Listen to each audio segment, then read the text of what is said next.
partículas com pouco espaço entre uma e outra, tá? Se você puxar, você tira a compressão, você vai expandir aquele gás no caso. Agora, dá para fazer isso com líquido? Você consegue colocar água aqui dentro e fazer a mesma coisa? Consegue. Você pode fazer esse teste se você tivesse esse objeto aqui em casa, essa seringa. Faz o teste, enche de água e aperta. Só que você não vai ter uma percepção tão grande, tá? Você vai sentir o seu dedo se movimentando só um pouquinho mesmo, bem fraco. Porque as partículas de um líquido já não possuem tanto espaço vazio entre um e outro. Então não dá para você comprimir tanto, igual você consegue aqui com gás, tá? Que tem as partículas muito mais espaçadas. Caiu a tampa aqui da caneta. Vamos lá. Elasticidade. Quando eu vou falar de elasticidade, a gente pode pensar no elástico, por exemplo. Como é que funciona o elástico? Um elástico, você pega o elástico, consegue deformar ele com a força, quando você estica ele. Só que se você soltar esse elástico, o que vai acontecer com o material? Ele não vai retornar ao seu estado original que ele tinha antes? Então, isso é elasticidade. Você pode deformar um material, mas ele vai ter a tendência de voltar à sua forma original, à sua forma inicial. Claro, desde que você não quebre ele, você não arrebente, porque a elasticidade ela não vai ser infinita, ela tem um limite, tá? Mas se você respeitar esse limite, ele vai retornar ao seu estado original. Divisibilidade, o nome também ajuda. O que tem a ver? Você vai dividir um corpo. Igual, por exemplo, aqui, ó. Tem essa pedra e eu tenho aqui um martelo. Se eu bater na pedra, ela vai se quebrar em vários pedaços, vai ser dividida em vários pedaços. Mas será que essa pedra, ela muda a identidade dela? Ela deixa de ser pedra ou ela continua sendo pedra? Vai continuar, tá? Então a divisibilidade tem a ver com isso. Você pode dividir em várias partes o material sem ele perder a identidade dele, sem mudar as suas propriedades, continua sendo o mesmo. Pega uma folha de papel e rasga, o papel deixa de ser papel? Não vai, tá? Indestrutibilidade. Essa propriedade, ela vem da lei de Lavoisier, que a gente vai ver em aulas mais para frente, tá? Mas eu vou só adiantar aqui um pouquinho, que é aquela famosa frase que diz assim: na natureza nada se cria, nada se perde, tudo se transforma, tá? Então eu não consigo pegar um material e simplesmente destruir ele, fazer ele deixar de existir. Pensa aqui numa madeira. Se eu queimar a madeira, será que ela deixa de existir? Ou será que ela vai se transformar em outra coisa? Aqui no caso a gente vai ver, está sendo formado cinzas, na imagem não pega, mas você sabe que vai sair fumaça. Na fumaça a gente tem uma mistura de vapor de água e também gás carbônico. Então eu estou mudando o material que forma essa madeira aqui, pode ser uma folha de papel, qualquer objeto que você queime, e vai formar uma outra substância completamente diferente. Por exemplo, água, que é diferente da madeira, e também um gás carbônico e as cinzas, tá? Então você não pode criar nem destruir o material, apenas o quê? Causar uma transformação mudando as suas características, certo? Isso vem a ser a indestrutibilidade.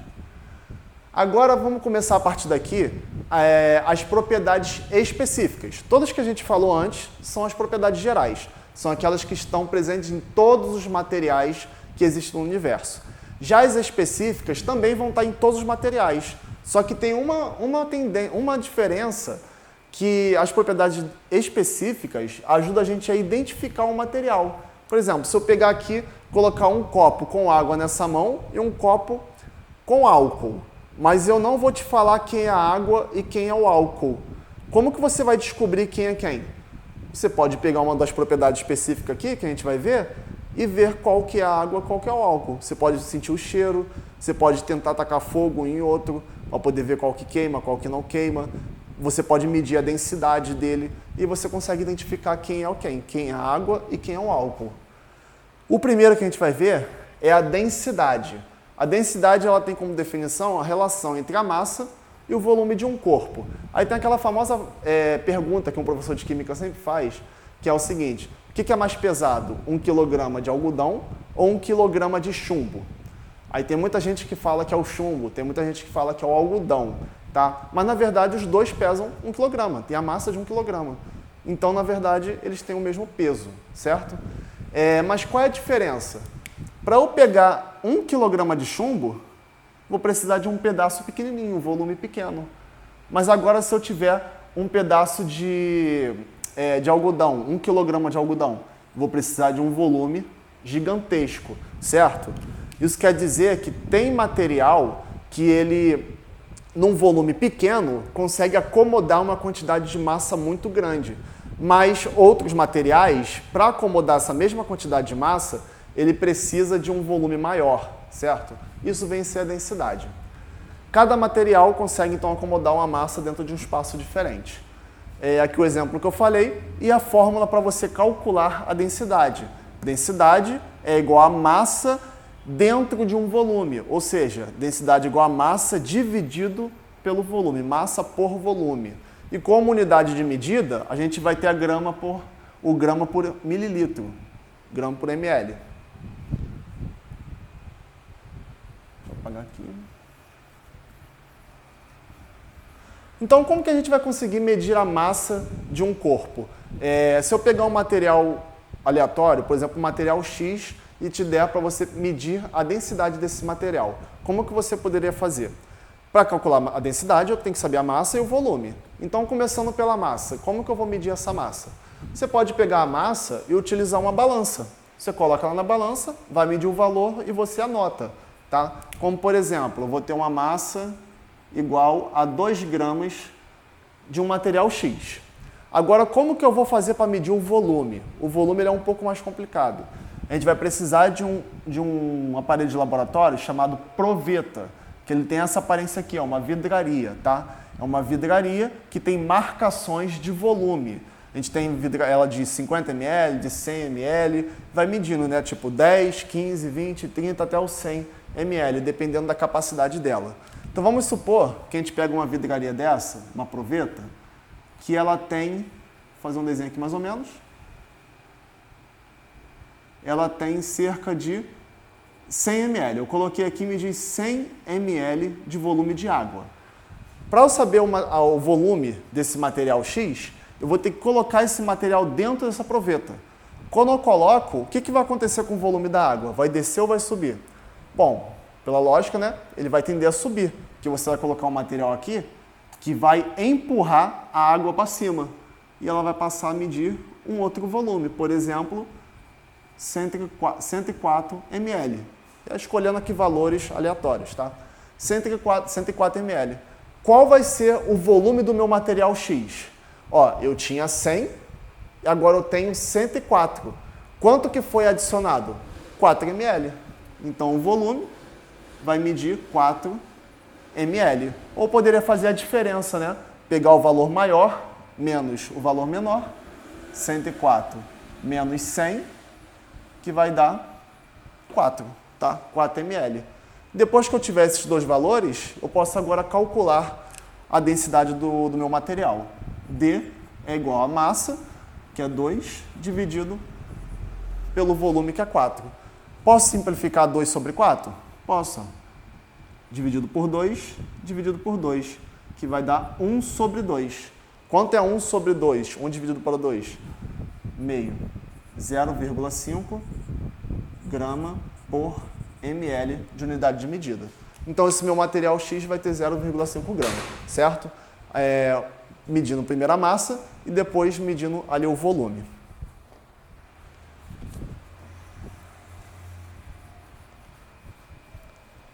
Mais uma coisa interessante que vocês precisam saber sobre a densidade, até para as aulas posteriores, que a gente vai ver depois, qual é a influência que a densidade causa no material, numa mistura de material, por exemplo. Se eu tiver aqui 2 copos, nos 2 eu coloco água. Só que nesse copo aqui, eu coloco um material diferente do outro. Boto um bloquinho aqui, por exemplo, de concreto, e no outro eu coloco um bloquinho de madeira. Como que eu vou saber qual que vai afundar e qual que vai flutuar nessa água? Eu vou conseguir fazer isso através da densidade, né? A água, a gente sabe que ela tem 1 grama por centímetro cúbico de densidade, que é a mesma coisa que 1 grama por ml, tá? Para um objeto afundar, precipitar ele para o fundo, tá, do recipiente, ele afundar na água, ele precisa ter uma densidade maior do que a da água. que no caso aqui do concreto está 2,4 gramas por centímetro cúbico. É maior do que a da água, que é apenas 1. Então ele vai afundar. Para um objeto flutuar na água, eu já vou ter que ter uma densidade o quê? Menor. O objeto que tem menos densidade, ele vai flutuar, porque aqui ó, é 0,5 da madeira, enquanto que a da água é 1. Então, se é 0,5, ele flutua, tá? É esse o motivo do que quando você pega óleo e água e mistura, o óleo fica em cima, a água fica embaixo. Porque o óleo ele é menos denso do que a água. Outra propriedade específica é a solubilidade. O que vem a ser a solubilidade? É uma capacidade, é uma propriedade que um material possui de dissolver ou não um outro material. Um exemplo bem simples que a gente usa no dia a dia é você vai beber café. O café tem água ali, certo? Tem água dentro ali da mistura da cafeína, outras substâncias e o café. O que você coloca para poder tomar o café? Açúcar, certo? O açúcar ele fica ali, se você botar pouquinho, ele fica ali na água aparecendo no café, ou ele vai desaparecer, entre aspas? Ele vai desaparecer, entre aspas, certo? O que vem a ser esse desaparecer? Vai ser a dissolução. Ele vai se dissolver nesse líquido. Se você colocar apenas em água, sal na água, a mesma coisa vai acontecer. Ele vai ser dissolvido ali naquela água. Só que qualquer coisa vai ser dissolvido na água? Será? Aqui, ó. Aqui o exemplo do sal sendo colocado na água, ele vai ser dissolvido. Ele não vai ficar aparecendo aqui. Mas se eu colocar areia na água, será que se dissolve? Será que a areia aqui vai se dissolver? Não, ela vai ficar no fundo. Será que o óleo vai se dissolver na água? Não, ele vai ficar aqui em cima. Então, alguns materiais podem ser dissolvidos em outros e outros não vão ser dissolvidos, tá? Já tem substância que consegue dissolver o óleo, mas não vai ser a água. Tenacidade. A tenacidade é uma outra propriedade específica que vai ser a resistência contra o impacto que o material pode sofrer. Tem materiais que se você der um impacto nele, ele quebra com facilidade. Já tem outros que não, que ele já vai quebrar um pouco, vai ser um pouco mais difícil. Por exemplo, a tela do teu celular. Se você deixar cair no chão, vai acontecer o que com essa tela? Vai rachar, certo? Mesma coisa um concreto. Se alguma coisa muito pesada bater nesse concreto aqui, no chão de concreto, ele vai rachar todinho. Então, o material possui uma capacidade de ser deformado ao absorver energia, tá? Por exemplo, você está andando com um carro. Se você bater com esse carro, o que vai acontecer com ele? Ele vai se amassar, vai ser amassado pela parte da frente. Esse amassado, essas rachaduras que vão acontecer ali, vão absorver energia para poder esse impacto chegar um pouco de menor de intensidade em você e proteger a sua vida. Já antigamente não era assim, né? Os carros eram feitos muito mais de peças metálicas do que as de hoje. Então eles tinham uma tenacidade muito grande. Eles não se deformavam com facilidade. Hoje em dia a gente tem uma mistura de plásticos, de polímeros ali na formação do carro. Então ele quebra com mais facilidade. Hoje em dia tem menos tenacidade. Então se ele quebra mais fácil, te protege melhor. Dureza. A dureza é uma resistência que o material possui contra ser riscado por um outro material. Por exemplo, antigamente era muito comum a gente usar quadro de giz. Aí quem risca quem? Será que o giz risca o quadro ou o quadro risca o giz? Muita gente vai falar que o giz vai riscar o quadro, mas na verdade é o contrário, tá? O quadro vai riscar o giz. Por que o giz está sendo riscado pelo quadro? Porque é ele que está perdendo pedaços e está ficando grudado ali no quadro, tá? Então essa dureza tem a ver com isso, com a capacidade de um material ser riscado por outro material. Igual que está acontecendo, né? Está riscando aqui um pedaço de vidro e está aparecendo essa listra aqui. Ponto de fusão e o ponto de ebulição de um material. O que vem a ser? A fusão é uma passagem de um estado físico para o outro. A gente tem 3 estados físicos da matéria que são os principais: sólido, líquido e gasoso. Se você, por exemplo, pegar água sólida, que é gelo, e tirá-la do congelador, o que vai acontecer com ela quando ela atingir 0 graus Celsius? Vamos supor que você está com um termômetro lá medindo, batendo 0 graus Celsius. O ponto de fusão da água vai ser 0. A água vai se fundir, ela vai derreter, vai ficar líquida nessa temperatura. Então esse é o ponto de fusão. E o que vem a ser o ponto de ebulição? Ebulição é a passagem do estado líquido para o estado gasoso, tá? Então, esse ponto de ebulição vai ser a temperatura que esse fenômeno vai acontecer. No caso da água, se você pegar a água e colocar numa panela e ligar o fogo do fogão, vai começar a sair vapor assim que registrar uma temperatura de 100 graus Celsius. Outros materiais já vão ter outros pontos, como por exemplo o etanol. Ponto de fusão do etanol é menos 114,1. Já o ponto de fusão menos 14,1. Já o ponto de ebulição do etanol é 78,4. Então são valores sempre diferentes de um material para outro. Por isso que ele ajuda a gente a conseguir identificar um material ou não. Propriedades organolépticas. As propriedades organolépticas são aquelas que vão ter uma influência nos nossos sentidos, como por exemplo, o olfato, a visão, o paladar e o tato. Se você olhar para um objeto, ele pode ser um objeto brilhoso ou não ser brilhoso, como por exemplo o metal, o ouro. O ouro brilha bastante, mas se você olhar para um objeto como por exemplo uma madeira, ela já não vai brilhar. Então tem uma diferença na propriedade organoléptica ali. Ela influencia na nossa visão de maneiras diferentes. Você pegar o cheiro de um ovo podre ou o cheiro de um perfume, vai influenciar no nosso olfato de maneiras diferentes. Tá? Então isso vem a ser as propriedades organolépticas. Igual aqui, ó, coloquei aqui o espectro de luz visível. É uma parte da energia que a gente consegue enxergar, que vai do violeta até o vermelho. Tá? Então dependendo de qual parte, de qual frequência tiver aqui a luz está vindo de um material, você vai enxergar de cores diferentes.